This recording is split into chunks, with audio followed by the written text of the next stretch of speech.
From Anshei Sphard-Beth Emeth congregation, it's time to take 10 minutes for Torah with Rabbi Joel Finkelstein.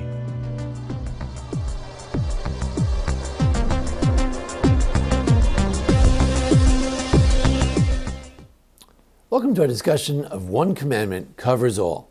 Let's look at that first commandment, the commandment Anochi Hashem Elokecha Shehotzitecha Me'eretz Mitzrayim Beit Avadim. The first of what is commonly referred to as the 10 Commandments. What in the book of Dvarim is referred to as Aseret HaDvarim, the 10 words, the 10 things, the 10 sayings. The first one is, I'm Lord your God, who took you out of the land of Egypt from the house of bondage. And the question is that a commandment? What is that? What does it say? What is the point of just saying that he is the God who took us out of Egypt? Is that telling us anything? Does that mean I need to do anything or think something? So let's take a look. Rashi says that the thing is, I am the same God. That's the point, that I am the same God who took you out of Egypt and who's standing here giving you the Torah. Because at Mount Sinai, the Jews saw different things. They saw Lav Natas appear. They saw the bricks of oppression. They also saw and God who was with them in their oppression. And then they also saw Etzem HaShamayim LaTorah. They saw a beautiful God who was giving them the commandments. They experienced God differently. They experienced God as like an old man full of mercy. They also experienced at the splitting of the sea last week, they experienced God as a man of war, Ish Milchama, and it almost seems like two gods.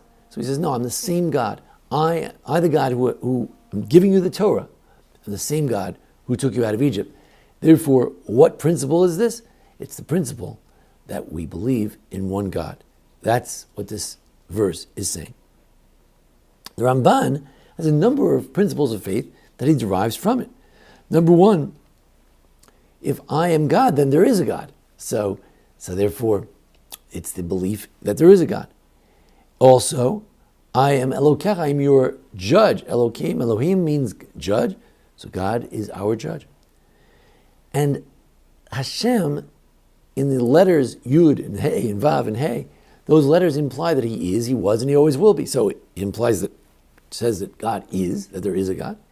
And it says that he always was. And this is, as opposed to the Greek idea that certain material in the world was always here. We say that God is before anything was ever here. He is the very first. Everything comes from him.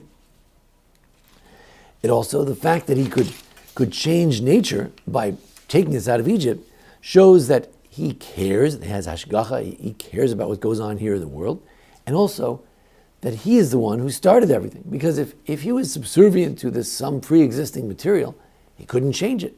But since he started everything, he can change everything as well. Another principle is that God is unique, that there's no one like God. Ein kamoni b'chol haaretz, because if he took us out of Egypt, that was such an amazing thing. It shows his great omnipotence, his great all-encompassing power, his cholet, and also there's no one like him. So we already have a number of principles. Number one, from Rashi, that God is one. God exists. Number two, God is. Number three, he existed before anything else. Number four, he's involved in the world. Number five, he is uniquely powerful more than any other. Then we have the Sforno. The Sforno says that I am your God, meaning your personal God. You don't need to go to someone else before you get to him. There are those who say you can't pray directly to God. You have to pray to some other entity and then you get to God that way. No. I am your God. You don't need anyone in between. And therefore, that's another principle of faith. The Rambam in his 13 principles of faith, codified also in the Yigdal prayer we say in Shul, says that you do not, it is only fitting to pray to God and not to pray to anyone else. We don't need any intermediaries. Rav Yosef B'chor Shor says that after all, why doesn't it say that God took us out of, why doesn't it say that God created the world? Why does it say that God took us out of Egypt? Because if we'd say God created the world, he would say, well, Okay, so you created the world, very nice. I'll always be subservient to God, but I'm not going to do all these mitzvot. Why do I have to do all these mitzvot? He says, no, I took you out of Egypt. There's something unique that I did for you, and therefore I'm demanding extra from you as Jews. And this is the principle that God gave a Torah to the Jewish people. We have here a seventh principle. Then Chizkuni says that I am your God, meaning you're experiencing me differently than someone else. God is like a painting where everyone looks at it and sees different things, like an agam, depending from which perspective you see it, you see different things.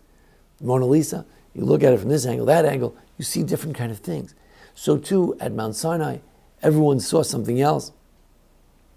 He says even the man that fell from heaven, you could taste different things. Each person tasted different things. The Word of God is certainly as variegated as the man. You can experience different things in it. It's a personal God. That's number 8. You experience God, and you have a special relationship with God, unique to you and no one else. The Shadal mentions the Barbanel, who says it's very simple. There's no commandment here at all. It's just a hakdama, just saying, look, I'm the one who's speaking to you, and these are the commandments. But that idea that I'm the one who's speaking is very important. It means that all the commandments come from God. That the Torah, as we say, the Rambam says in the 13 principles, the Torah that's in our hands, that's the one that was given to Moshe Rabbeinu. So that's why the Smag, or Moshe of Kusi, in the 13th century in France, said that's a mitzvah based on this, to know that, to believe that it's God who gave us the Torah at Mount Sinai. He is the one. All the commandments come from Anochi Hashem. God identifies himself at the beginning of the commandments to say, all the commandments come from me. The Smak of Yitzchak of Kravil is a similar book with the 613 mitzvot, the Sefer Mitzvahs Katan, as opposed to the other, the Mitzvahs Gadol. He says, I'm the one who took you out of Egypt, and I'll take you out of other things as well. I am here to redeem you. It's an allusion to the other principle of faith that there will be redemption in the end of days. So, what do we have here? We have 7, 8, 9, 10 principles derived from this one sentence. God says, I am the Lord your God. From one sentence, so much comes out of it. It reminds us of a statement in the Medrash that when Yosef said, Ani Yosef Avrichem, Yosef said, I'm your brother, and whom you sold here. So some of the rabbis say, one day we're going to stand in judgment in front of God. It's going to be terrible. So what do you mean? When Joseph just said one word, I am Joseph, the brothers were like, oh no, you're Joseph. We sold you. You've been giving us all this stuff. You've been giving us a hard time, but we ruined your whole life. The whole picture came out in one word, 2 words, I am Joseph. Anochi, Ani Yosef. So too, when God stood at Mount Sinai, or when God one day will turn to us and say, hey, it's me, God, we will tremble. And at Mount Sinai, just seeing him taught us everything we need to know about faith that you could possibly want to know. Just seeing him, you knew that, oh, there's only one. It's the same one from here and from before. Just seeing him makes you know that he's a judge. Just seeing him makes you know that he was always there and he can do whatever he wants with the world. There's no one like him. Just seeing him makes you know that you don't need anyone else. You don't need any intermediaries. Just seeing him reminds you that he did special things for us. We owe him something special as Jews. Just seeing him, you know that you have this personal connection as if you're God's intimate lover. No one else, there's no one else in the picture. Just seeing him reminds you that he's the one who gave us the whole Torah. Just seeing him reminds us that he redeemed us then and he will redeem us again. Just having God say those words to us, Anochi Hashem Elokecha, I am Lord your God. It was so awesome. The Jews trembled, the Jews ran away, the rabbis say they ran miles away from Mount Sinai. They couldn't take it, just thinking about the awesome responsibility of knowing that you have a God and he demands something from you because of the nature of who he is. There's an ethical demands that are made. There are response to God's love to us and then what we must do for him. this itself is overwhelming. So how can there be so many things implied in one simple sentence, I am the Lord your God? It's like he didn't say anything. And the rabbis derive all kinds of different meanings from this. How could there be so many meanings in just a one seemingly meaningless sentence? And the answer is, when God says, hi, it's me, that is a powerful thing. It's something we never forget. It's something that reminds you of everything. It sets everything straight. All the principles of faith come into play. All of a sudden, you are a true believer. All of a sudden, you realize everything that is about God is true.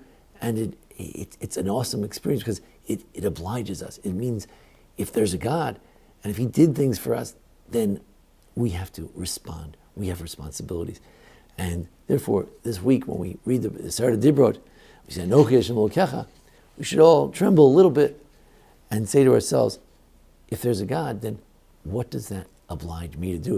If God took us out of Egypt, if God is going to redeem us one day, what does that mean for me? And indeed, thinking about that is an awesome experience. Thanks for joining us here today at the Anshei Sphard-Beth Emeth congregation for a discussion of the Parsha. Also join us for a discussion of the holidays, how-to videos, and so much more. And thanks to Jason Lefkowitz, our producer. Thank you. This has been 10 Minutes for Torah with Rabbi Joel Finkelstein. To learn more, visit asb.org.